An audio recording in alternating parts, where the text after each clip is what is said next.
مولوی صاحب نے اجازت لے کر نکاح شروع کیا تھا۔ جیسے جیسے وہ نکاح کے کلمات دہرا رہے تھے اس کے رونے میں مزید اضافہ ہو رہا تھا۔ مولوی صاحب نے دوبارہ کلمات دہرائے۔ سب نے پریشانی سے ایک دوسرے کی طرف دیکھا تھا۔ مناہل مولوی صاحب کچھ پوچھ رہے ہیں۔ راشدہ نے اسے کونی ماری تھی اور کہا تھا، کیسے کہہ دوں میں کچھ، میں اس کے نام کے سوا کچھ سن ہی نہیں پا رہی۔ وہ یہ کہنا چاہ رہی تھی جب ایک بار پھر مولوی صاحب نے اپنے کلمات دہرائے۔ مناہل رانا ولد جہانگیر تنویر، آپ کا نکاح اسفندیار احمد خان ولد احمد خان کے ساتھ باعث حق مہر 1 کروڑ روپے سکہ راج الوقت اور ایک گھر موجل کیا جا رہا ہے۔ کیا آپ کو یہ نکاح قبول ہے؟ میں ہوش میں کیوں نہیں آ رہی؟ ایسے کیسے میں کسی کا نام سنے بغیر نکاح کے لیے ہاں کر دوں؟ پانی۔ اس نے راشدہ بیگم کے ہاتھ پر ہاتھ رکھ کر کہا تھا، بیٹا وہ پانی پکڑائیے گا۔ راشدہ بیگم نے سامنے کھڑی لڑکی سے کہا تھا۔ اس کے پاس ہی میز پر پانی پڑا تھا۔ اس لڑکی نے پانی وہاں سے اٹھایا تھا اور پانی لے کر مناہل کے پاس بیٹھی تھی۔ مناہل کا گھونگھٹ اوپر کیا تھا۔ مناہل نے اسے دیکھے بغیر پانی کا گلاس اس سے لے لیا تھا اور اسے ہونٹوں کے ساتھ لگایا تھا اور نظر اٹھا کر اس کا چہرہ دیکھا تھا۔ وہ کنول تھی، اس کی کنول، اس کی گرفت گلاس پہ کمزور ہو رہی تھی۔ اس سے پہلے اس کے ہاتھ سے گلاس گرتا، کنول نے مسکرا کر اس کے ہاتھ سے وہ گلاس لے لیا تھا۔ مناہل نے پھر بے یقینی سے اپنے آنسوؤں سے بھری آنکھیں نظر اٹھا کر فاطمہ بیگم کو دیکھا تھا۔ اسے لگا تھا اس کا دل دھڑکنا بھول گیا ہے۔ وہ الفاظ جو بار بار مولوی صاحب کے منہ سے وہ سن رہی تھی، وہ اس کا وہم نہیں تھا، نہ ہی اس کا خواب تھا، وہ سب حقیقت تھا۔ مگر کیسے؟ مولوی صاحب نے پھر کلمات دہرائے تھے۔ مناہل نے بار بار اس کمرے میں موجود ہر شخص کا چہرہ دیکھا تھا۔ قبول ہے۔ اس کے ان الفاظوں نے اسے زندگی کے سارے دکھوں سے آزاد کر دیا تھا، نواز دیا تھا اسے اسفندیار۔ اس کی ہر دعا پہ اس کے رب نے کن کہہ دیا تھا، خوشیوں نے اسے خوش آمدید کہا تھا۔ مولوی صاحب نے دستخط کے لیے نکاح نامہ اس کی طرف بڑھایا تھا۔ کانپتے ہاتھوں کے ساتھ اس نے دستخط کیے تھے۔ پھر وہ اٹھے تھے اور جہانگیر کے ساتھ نیچے کی طرف بڑھے تھے۔ آئیں بہن نیچے چلتے ہیں، راشدہ بیگم نے فاطمہ بیگم سے کہا تھا۔ فاطمہ بیگم مسکرا کر مناہل کی طرف بڑھی تھی، اس کے ماتھے پر پیار کیا تھا۔ خوش رہو بیٹا، اور کہہ کر وہ راشدہ بیگم کے ساتھ نیچے کی طرف بڑھ گئی تھی۔ بیٹا آپ بھی آ جاؤ، انہوں نے کنول سے کہا تھا۔ انٹی آپ جائیں میں آتی ہوں، اس نے کہا تھا اور وہ لوگ چلے گئے تھے۔ ان کے جانے کے بعد کنول اٹھی تھی اور دروازہ بند کیا تھا اور مناہل کے پاس بیٹھی تھی۔ جی مس مناہل رانا۔ اوپس سوری مناہل اسفندیار، اس نے مسکرا کر کہا تھا اور مناہل روتے ہوئے اس کے گلے لگ گئی تھی۔ اتنا روئی تھی کہ اسے ہچکی لگ گئی تھی۔ کنول نے اسے پانی پلایا تھا۔ یہ سب صبح تو ڈاکٹر آصف نے مجھے کہا۔ مناہل ابھی بول ہی رہی تھی کہ کنول بولی تھی، یہی نا کہ اسفندیار کوما میں ہے؟ وہ مسکرا کر بولی تھی، اب ایسے کیا دیکھ رہی ہو؟ ہم تمہارے گھر کے باہر موجود تھے اس وقت جب تمہاری کال آئی تھی۔ تو اسفندیار کے کہنے پر ہی ڈاکٹر صاحب نے جھوٹ بولا تھا۔ جھوٹ؟ اور وہ تصویر؟ مناہل نے حیرت سے پوچھا تھا۔ ارے وہ تو آپریشن والے دن کی تھی نا۔ تم لوگوں کو کب پتہ چلا آپریشن کا؟ اس کو ایک کے بعد ایک جھٹکا لگ رہا تھا۔ لمبی کہانی ہے اور یہ کہانی شروع ہوئی تمہاری اس کال کے بعد۔ یاد ہے وہ کال؟ کنول نے کہا تھا اور مناہل کو کچھ پرانا یاد کروایا تھا۔ وہ لمحے کے لیے اس دن پر جا پہنچی تھی۔ تم نے اپنی طرف سے تو ہر ممکن کوشش کر دی کہ تم اس کو اپنے آپ سے دور کر دو، مگر شاید تم بھول گئی تھی کہ وہی اسفندیار ہے جو تمہاری مسکراہٹ دیکھ کر تمہارا دکھ پہچان لیتا ہے۔ تو کیا وہ اس وقت کچھ نہ جانتا جب تم اس کے سامنے بھی نہیں تھی؟ اس روز تمہاری کال کے بعد اس نے واپس پاکستان آنے کی ضد کرنی شروع کر دی۔ اس کی حالت ایسی نہیں تھی کہ وہ پاکستان ٹریول کر سکتا۔ ڈاکٹرز نے بہت کوشش کی اور کچھ ادویات کے اثرات کی وجہ سے وہ اپنی ہوش میں کم رہتا، مگر جب ہوش میں آتا اس کا پہلا جملہ یہی ہوتا، مناہل ٹھیک نہیں ہے۔ مشکل سے 15 دن گزرے، وہ ڈاکٹر عامر کے ساتھ پاکستان پہنچ گیا۔ اس کی جو حالت تھی وہ دیکھ کر ڈاکٹر عاصم نے فاطمہ بیگم کو سب بتا دیا تھا۔ وہاں سے حارث اور حاشر کو پتہ چلا اور پھر مجھے۔ وہ کچھ نہیں جانتا تھا تم کہاں گئی ہو۔ پھر انہوں نے مجھ سے رابطہ کیا تو مجھے پتہ چلا کہ تم جا چکی ہو۔ پھر مجبوراً مجھے سب کو سچ بتانا پڑا۔ وہ رکشہ یاد ہے تمہیں جس میں تم نے 2-3 بار ٹریول کیا ہے اپنے گاؤں میں آ کر؟ اور تم حیران ہوئی ہوگی کہ تمہیں ہمیشہ ایک ہی رکشے والا کیوں مل رہا ہے ہر جگہ پر۔ اصل میں وہ اسفندیار کا ہی آدمی تھا، وہ اس کے کہنے پر تمہاری حفاظت کرنے کی کوشش کر رہا تھا۔ اسی نے ہمیں بتایا کہ تم جہانگیر صاحب کی سگی بیٹی نہیں ہو۔ کنول بولتی چلی گئی اور مناہل برف کی طرح جم گئی تھی۔ پھر اس نے بتایا کہ ایک لڑکے کا تمہارے گھر میں کافی آنا جانا تھا۔ پھر اس نے ارد گرد سے پتہ کیا تو وہ پتہ چلا وہ اکبر تھا، اور باقی کہانی تو پھر مجھے پتہ ہی تھی۔ تمہارے ابا کا نمبر بھی بڑی مشکل ملا ہمیں، پھر اسفندیار نے 2-3 بار انہیں دھمکایا کال کر کے۔ وہ دن یاد ہے جب تم اکبر کے ساتھ بازار گئی تھی؟ اس روز اسفندیار، حارث، حاشر اور ان کے ماموں تمہارے گھر آئے تھے تمہاری غیر موجودگی میں۔ وہ لوگ تمہارے گھر والے پہلے تو ان کے ساتھ جو پروٹوکول تھا وہ دیکھ کر تمہارے ابا کا منہ کھلے کا کھلا رہ گیا۔ اگلا جھٹکا انہیں تب لگا جب اسفندیار نے تمہارے اس گھر کے پیپرز انہیں دکھائے جو وہ مالک مکان سے خرید چکا تھا، اور اسی وقت تمہارے ابا نے ہتھیار ڈال دیے۔ دوپہر 1 بجے کا وقت تھا جب اسفندیار، حاشر، حارث اور اس کے ماموں مناہل کے گھر پہنچے تھے۔ محلے میں اتنی بڑی گاڑیاں دیکھ کر سب حیران ہو رہے تھے۔ دروازہ کھلا ہوا تھا، یہ لوگ گھر کے اندر داخل ہوئے۔ ان کے ساتھ 4 بندے سیکیورٹی کے بھی تھے۔ جہانگیر اور راشدہ ہی گھر پر تھے۔ اس وقت راشدہ کی تو آنکھیں پھٹی کی پھٹی رہ گئیں، وہ سارا سامان دیکھ کر جو وہ ساتھ لے کر آئے تھے۔ بیٹھتے ہی اسفندیار نے کاغذات جہانگیر کے سامنے رکھے تھے۔ انہوں نے ناسمجھی سے اس سب کو دیکھا تھا۔ یہ تو اس گھر کے پیپرز ہیں، وہ لوگ بولے تھے۔ اس گھر کے نہیں، میرے گھر کے، میں یہ گھر خرید چکا ہوں، اسفندیار نے کہا تھا، اور راشدہ بیگم اور جہانگیر نے حیرت سے ایک دوسرے کی طرف دیکھا تھا۔ سوچ رہا ہوں یہ گھر آپ کی بیٹی کے نام کر دوں، نکاح کے وقت، کیا کہتے ہیں آپ؟ ان دونوں کے منہ کھلے کے کھلے رہ گئے تھے۔ بیٹا ٹھنڈا پیو گے یا گرم؟ راشدہ بیگم خوشی سے بولی تھی۔ جب تک چائے بنتی ہے تب تک آپ ٹھنڈا لے آئیں، آخر کو اب یہ میرا ہی گھر ہے۔ میں کیسے یقین کر لوں تم ایسا کرو گے؟ جہانگیر بولا تھا۔ یقین تو کرنا ہی پڑے گا۔ اس نے گن نکال کر میز پر رکھی تھی۔ نہیں بیٹا، تم تو غصہ ہی کر گئے، میرا مطلب تھا مجھے کیا پتا تم کون ہو، کیا کام کرتے ہو، کتنا کما لیتے ہو، میری بیٹی کو خوش بھی رکھ پاؤ گے یا نہیں۔ جہانگیر نے فوراً بات بدلی تھی۔ پوری دنیا خرید کر آپ کی بیٹی کے قدموں میں رکھ سکتا ہوں، اور کیا چاہیے آپ کو؟ اسفندیار نے کہا تھا۔ جہانگیر آنکھیں چپکنا بھول گیا تھا۔ راشدہ لے آؤ بھائی چائے، وہ خوشی سے بولے تھے۔ راشدہ بیگم ٹرے اٹھائے وہاں آئی تھی۔ جی آ گئی، وہ بولی تھی۔ جمعے کے مبارک دن میں آؤں گا بارات لے کر، وہ بولتے ہوئے کھڑے ہونے لگے تھے۔ راشدہ بیگم بولی تھی، بیٹا اتنی جلدی کیسے سب ہوگا؟ آپ کو کچھ کرنے کی ضرورت نہیں ہے، میرے بندے سارا انتظام دیکھ لیں گے، اور یہ موبائل اس کو دے دیجیے گا اپنی طرف سے۔ اسفندیار بولا تھا اور میز پر موبائل رکھا تھا۔ اور حق مہر؟ جہانگیر نے بات ادھوری چھوڑ دی تھی۔ وہ آپ کی مرضی کا ہوگا۔ 50 لاکھ؟ وہ ڈرتے ڈرتے بولے تھے۔ 1 کروڑ دے دوں گا۔ اور کچھ؟ وہ بولتا ہوا کھڑا ہوا تھا۔ حارث اور حاشر بھی کھڑے ہو گئے تھے۔ راشدہ اور جہانگیر دونوں کے منہ کھلے کے کھلے رہ گئے تھے، اور وہ تینوں وہاں سے نکل گئے تھے۔ بھائی کیا قسمت پائی ہے اس لڑکی نے، راشدہ بیگم بولی تھی۔ ابھی اس کو مت بتانا ورنہ سارا کھیل خراب کر دے گی، جہانگیر بولا تھا۔ اب کیا کرنا ہے؟ راشدہ بیگم نے پوچھا تھا، اور جہانگیر نے انہیں ساری بات بتائی تھی۔ اور پھر حارث مری آیا مجھے لینے کے لیے، کیونکہ اگلے دن نکاح رکھ دیا تھا انہوں نے، اور اس کے بعد جو ہوا وہ تمہارے سامنے ہے، اور باقی اگر کچھ رہ گیا ہے تو وہ اسفندیار آپ کو بتا دے گا، کنول نے کہا تھا۔ اور اسی دوران دروازے پر دستک ہوئی تھی۔ کنول نے کھولا تھا تو سامنے راشدہ بیگم تھی۔ بیٹا رخصتی کے لیے لینے آئی تھی میں مناہل کو، انہوں نے کہا تھا آپ چلے میں لے آتی ہوں، وہ بولی تھی، اور مناہل کا دوپٹہ ٹھیک کر کے اسے اٹھایا تھا۔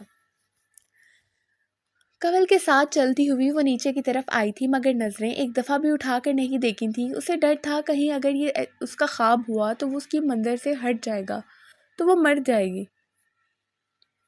اسفندیار اس کو دیکھ کر بے اختیار کھڑا ہوا تھا۔ اس کا دل خوشی سے اس کا جسم چیر کر باہر نکلا تھا، اور ہر طرف جیسے چیخ کر کہنے لگا تھا کہ دیکھو وہ میری ہو گئی ہے، دیکھو وہ میری ہو گئی ہے۔ مناہل کو اس کے برابر لا کر بٹھا دیا گیا تھا، اور وہ اس کو ایسے دیکھ رہا تھا جیسے کوئی کسی معجزے کو دیکھتا ہے۔ رخصتی کی اجازت چاہیے بھائی، فاطمہ بیگم نے جہانگیر سے کہا تھا۔ جی بہن بسم اللہ کریں، انہوں نے کہا تھا، اور وہ کھڑے ہوئے تھے۔ راشدہ بیگم نے مناہل کو اٹھایا تھا، سامنے قرآن پاک اٹھائے ساتھ کھڑا تھا، اور مناہل کو رخصت کیا تھا۔ اسفندیار نے آگے بڑھ کر گاڑی کا فرنٹ ڈور کھولا تھا اور اپنا ہاتھ آگے بڑھایا تھا۔ مناہل کی جھکی نظریں پہلی بار اٹھی تھیں، مگر فوراً جھک گئی تھیں۔ فاطمہ بیگم نے مناہل کا ہاتھ اس کے ہاتھ میں دے دیا تھا۔ بادل کافی زور سے گرجا تھا، شاید بہت تیز بارش ہونے والی تھی، شاید آسمان پہ بھی ان کے ملنے کا جشن منایا جا رہا تھا۔ مناہل کو گاڑی میں بٹھا کر وہ خود ڈرائیونگ سیٹ پر بیٹھا تھا اور اب وقت ہوا جاتا تھا اس گاڑی کا ہوا میں جھومنے کا جس میں عشق مکمل ہو چکا تھا۔ فاطمہ بیگم، کنول حارث، اس کے ماموں اور ڈاکٹر عامر الگ گاڑیوں میں گئے تھے۔ 20 سے 21 گاڑیوں کا یہ قافلہ اسلام آباد کی طرف روانہ ہو گیا تھا۔ گاڑیاں اسلام آباد کی طرف روانہ تھیں مگر دونوں لاجواب تھے۔ مبارک ہو مسز اسفندیار، اس نے مسکرا کر بات کا آغاز کیا تھا۔ اس کے ساتھ بیٹھی مناہل نے ہلکی سی مسکراہٹ کے ساتھ اس کو دیکھا تھا اور شرما کر واپس سامنے دیکھنے لگی تھی۔ ارے تو آپ شرماتی بھی ہیں، وہ ہنستے ہوئے بولا تھا۔ دوسری طرف وہ کچھ زیادہ ہی کنفیوز لگ رہی تھی، مسلسل اپنی انگلیاں مروڑ رہی تھی۔ اسفندیار اس کی گھبراہٹ دیکھ کر محفوظ ہوا تھا۔ کچھ بولنے کا ارادہ تو لگ نہیں رہا، چلیں کچھ کھاتے ہیں پھر، میں ذرا ماما کو میسج کر کے بتا دوں، وہ بولا تھا اور وائس میسج کیا تھا فاطمہ بیگم کو۔ کیا کھائیں گی آپ؟ کچھ بھی، مناہل نے بس کہا تھا۔ وہ بیچاری صبح کی بھوکی تھی اور رو رو کر الگ پاگل ہو چکی تھی۔ سیلڈ کھائیں گی؟ اس نے اسے تنگ کرنے کے لیے بولا تھا۔ مناہل نے اسے ایسے گھورا تھا جیسے کہہ رہی ہو دوبارہ نام بھی لیا تو اچھا نہیں ہوگا۔ اسفندیار کا کہکا بلند ہوا تھا۔ میری توبہ، آج کے بعد جو نام بھی لے لیا میں نے، اسفندیار نے کہا تھا۔ اس بار مناہل کا کہکا بلند ہوا تھا۔ کلر کہاڑ سروس ایریا پہ اس نے گاڑی روکی جہاں پہلے ہی کافی بڑی بسز اور ٹرک موجود تھے۔ ان کے اس 20 گاڑیوں کے قافلے کی 2 اور گاڑیاں ان کے ساتھ رکی تھیں جو سیکیورٹی کی تھیں۔ فیصل آباد سے اسلام آباد جاتے ہوئے اکثر گاڑیاں اور بسز اسی جگہ سٹے کرتی ہیں۔ مغرب کا وقت ہو چکا تھا اور ہلکی ہلکی کہیں کہیں بارش ہونے لگی تھی۔ اس سروس ایریا کو پہاڑ اور حسین موسم اور بھی خوبصورت بنا رہے تھے۔ اس حلیے میں کیسے جاؤں گی میں؟ اتنے لوگ ہیں، مناہل نے پوچھا تھا۔ اسفندیار مسکرا کر گاڑی سے اترا تھا اور ڈگی سے اپنی وہی کالی شال نکالی تھی، اس کی سائڈ سے دروازہ کھولا تھا اور اس کے آگے شال کی تھی۔ مناہل نے وہ شال پکڑ کر اپنے ارد گرد اوڑھ لی تھی اور اسفندیار کو دیکھا تھا جو اسے ہی دیکھ رہا تھا۔ پھر اس نے اپنا ہاتھ آگے بڑھایا تھا۔ لوگوں کی پرواہ نہیں کریں، آپ کے ساتھ میں ہوں نا، وہ بولا تھا۔ رکے نا، جولری تو اتارنے دیں، میں نے زندگی میں کبھی یہ سب نہیں پہنا، بہت چبھن ہو رہی ہے، مناہل نے کہا تھا۔ وہ اپنے کان کے جھمکے اتارنے لگی تھی۔ دکھائیں، میں مدد کرواتا ہوں، اسفندیار بولا تھا اور اس کے کان کا جھمکا اتارنے لگا تھا۔ وہ کچھ گھبرا سی گئی تھی۔ اس نے باری باری دونوں جھمکے اتارے تھے۔ وہ تب تک اپنی بندیا اور جھومر اتار چکی تھی جس سے اس کا سر پہ ٹکا دوپٹہ بھی اتر گیا تھا۔ اب وہ اپنے گلے کا ہار اتارنے کی کوشش کر رہی تھی۔ اسفندیار نے اس کے ہاتھ پیچھے کر کے بہت آرام سے اس کے گلے کا ہار اتار دیا تھا۔ یہ کہاں رکھوں اب؟ مناہل بولی تھی۔ میڈم، اتنی بڑی گاڑی ہے آپ کی، جہاں مرضی رکھیں، ایک کام کر دیں گے پلیز، وہ بولی تھی۔ اللہ، اتنے پیار سے تو میں اپنی جان بھی دے دوں، وہ مسکرا کر بولا تھا۔ ٹھرکی انسان، بیگ نکال دے میرا ڈگی سے، مناہل بولی تھی اور اس نے کہکا لگایا تھا۔ فائنلی کنفرم ہو گیا، آپ میری ہی مناہل ہیں۔ تب سے ایسے لگ رہا تھا کہ پتہ نہیں کون میرے ساتھ ہے جو شرما رہا ہے، اس نے کہا تھا۔ مناہل ہنسنے لگی تھی۔ اسفندیار نے بیگ نکالا تھا اس کا، مناہل نے جولری اس کے اندر رکھ دی تھی۔ چلیں اب، اس نے ہاتھ آگے بڑھایا تھا اور پوچھا تھا۔ مناہل نے اس کا ہاتھ تھاما تھا اور اپنا لہنگا سنبھالتی ہوئی گاڑی سے نیچے اتر گئی تھی۔ ایک دوسرے کی قدم سے قدم ملاتے ہوئے وہ لوگ آگے کی طرف بڑھے تھے۔ وہاں موجود ہر نظر ان کی طرف اٹھی تھی اور دعاؤں کے ساتھ جھکی تھی۔ وہ لوگ چلتے ہوئے ہانڈی ریسٹورنٹ کے اندر داخل ہوئے تھے۔ وہاں کے سٹاف نے ان کا ویلکم کیا تھا۔ دائیں سائڈ والے ٹیبل پر بیٹھے تھے۔ وہ پہلے سے کافی بہتر اب ہو چکی تھی۔ کیا کھائیں گی؟ اس نے مینیو دیکھتے ہوئے پوچھا تھا۔ کچھ بھی منگوا لیں، اس ٹائم آپ کا وہ گندا سا سلاد بھی مل گیا نا تو وہ بھی چپ چاپ کھا لوں گی، مجھے جتنی بھوک لگی ہے، مناہل نے کہا تھا۔ وہ ہنسنے لگا تھا اور سیخ کباب، بریانی اور روٹیاں آرڈر کی تھی۔ کھانا کھا کر وہ لوگ باہر نکلے تھے تو کافی تیز ہوا چلنے لگی تھی۔ مناہل کی شال کندھوں سے سڑکی تھی جو اس نے اوپر کی تھی۔ چہل قدمی کریں کچھ تھوڑی دیر، اس نے پوچھا تھا۔ پاگل تو نہیں ہو گیا آپ اس حلیے میں؟ اس کا بھی انتظام ہے، وہ رکے تھے اور بولی تھی، اور ڈگی کھولی تھی اور اس میں سے ایک شاپنگ بیگ نکالا تھا اور مناہل کی طرف بڑھایا تھا۔ یہ لیں، ماما جانتی تھیں آپ کے لیے اتنا لمبا سفر اس طرح کرنا مشکل ہوگا، اس لیے انہوں نے اس کا انتظام پہلے ہی کر دیا تھا۔ اسفندیار نے بیگ اس کی طرف بڑھایا تھا۔ اوہ شکریہ، وہ بولی تھی اور فیمیل واش روم کی طرف بڑھی تھی۔ وہ وہیں کھڑا اس کا انتظار کرتا رہا تھا۔ وہ میرون رنگ کی شلوار قمیض جس پر بہت ہلکا سا کام ہوا تھا، ویلوٹ کی میرون شال جس کے چاروں طرف کام ہوا تھا، وہ اوڑے واش روم کی طرف سے باہر نکلی تھی، ہاتھ میں شادی کا جوڑا پکڑ رکھا تھا۔ وہ وہاں سے نکل کر گاڑی کے پاس جانے ہی والی تھی کہ سامنے کھڑے شخص کو دیکھ کر اس کے قدم تھم سے گئے تھے۔ وہ شخص کال پر تھا اور ادھر ادھر دیکھ رہا تھا جیسے کسی کو ڈھونڈ رہا ہو۔